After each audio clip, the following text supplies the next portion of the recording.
programming is where you're describing to the machine how to do something. And so telling it how to play tic-tac-toe, telling it how to play the board game Monopoly, telling it how to convert numbers from one base to another. And the idea of, okay, there's these simple instructions, but if you put them together, then you can synthesize something quite complex. It's a fascinating kind of mathematical thing. How can you make it fast? How can you make it small? And I went through several phases of doing more complex programs where people who were great programmers would look at my work, give me feedback on it, and you get so you can be quite a good programmer. And it was kind of such an intense activity between the age of 13 and 17 that we learned a lot. Eventually, one of the programs we took on was the idea of the scheduling of our school. When should the classes meet? Who should be in which section? So you have all these requests for people who want different classes and keeping them small and not having the teachers teach too many classes in a row. Very complex kind of software problem. And actually, when the school first asked me to do it, when I was 15, I said that I didn't know how. And they asked some adults to do it, and that didn't work. And then about a year later, I'd figured out how to do it. And so my friends and I actually did the software that did all this high school scheduling. It had some fantastic benefits to us. We got paid for doing it. It was exactly the kind of complex problem that developed my skills very well. And, we got some degree of control over who was in our classes. And so, it combined the best of everything.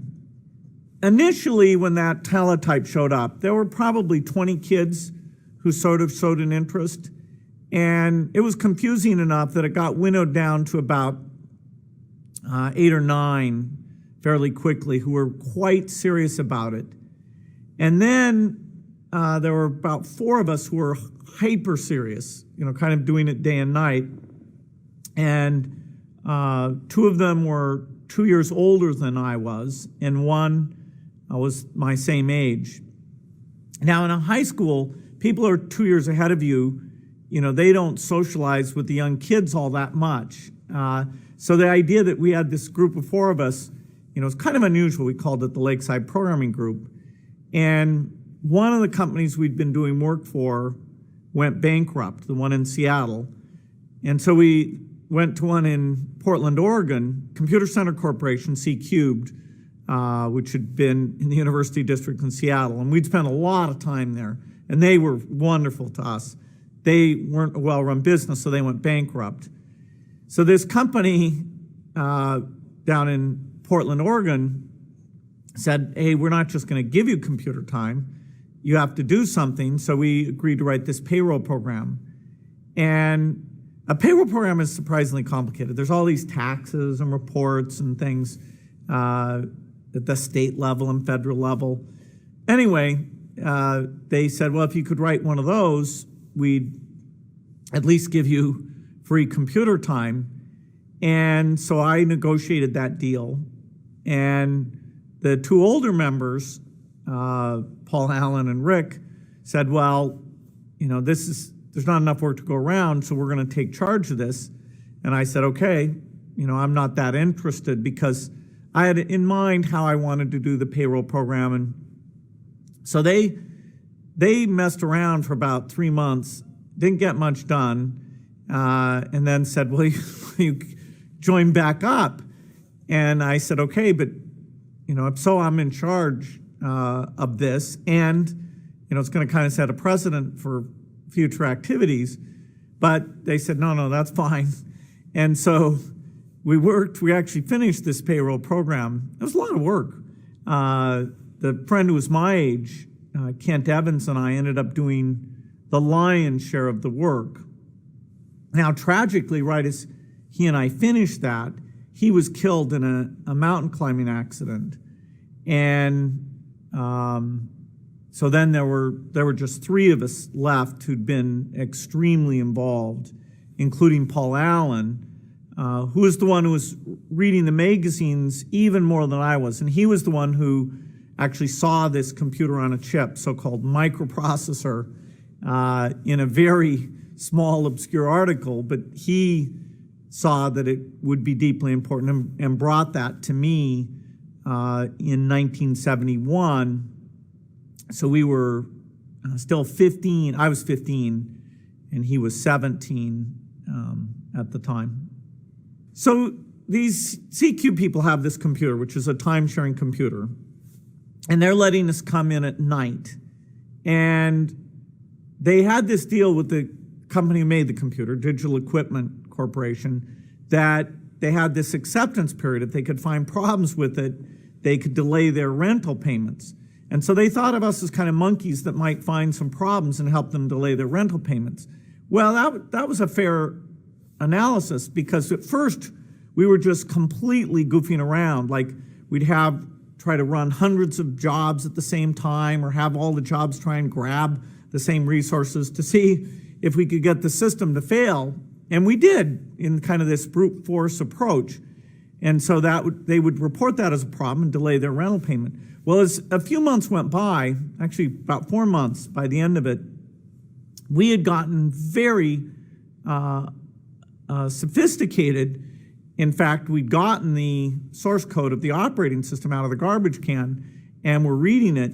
And the kind of problems we were finding were far more subtle. In fact, we'd not only find the problem, we'd look and we'd suggest how they might fix it. Well, anyway, Digital Equipment got so tired of this, they said, look, you got to pay. You're going to be able to find problems, these kinds of problems forever, but we need to get paid. And so then there was a question whether they would let us stay there or not. And it was pretty tenuous. And so Paul and I, we understood the system well enough that we could look at all the passwords of the various accounts. And so, we could use literally any account. And then people, when they found out we'd done that, they got kind of mad about that. They weren't sure how mad they should be about it, because we hadn't really caused any damage, but, it wasn't a good thing. Computer hacking was literally just being invented at the time. And so fortunately, we got off with a bit of a warning. But there actually was a period that, because of that, they said we weren't supposed to use the computer. And it was over a summer. And Paul actually went up to the University of Washington and found ways to use the computer and get connected up. And he took a while before he told me, and then eventually he told me about that, and we got back on. I was really quite serious about math at the time and various science things. Paul had actually read more science fiction than I had by a lot. And so he and I would talk about that. But I had plenty of things. It wasn't some great tragedy. But then we got, pulled back in. Then that company went bankrupt. And then we had the work for this Portland company on the payroll program.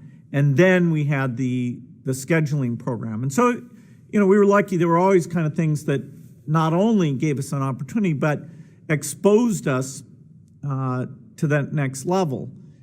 After the payroll program, then there was a computer project to use computers to control all the electricity grid in the dams of the Pacific Northwest. It's a government agency called Bonneville Power had done a contract with a company called TRW to use computers to do all this control.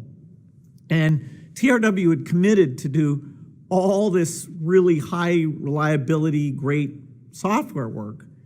Well, they found it more difficult than they expected. And so they were looking for people who understood these kinds of computers, which Paul Allen and I had done a lot of work on. This was the same computer that was at Computer Center Corporation and at this Portland company, Information Sciences. Anyway, so we were kind of famous, but nobody had met us because we'd filed these problem reports. And by the end of these problem reports, they were so sophisticated, it was like, who are these guys, out in Seattle telling us how to fix all this stuff? And so when TRW is saying, hey, we're desperate, find us, they're telling Digital Equipment, who makes these things, find us the best programmers. And somebody says, well, there's Gates and Allen.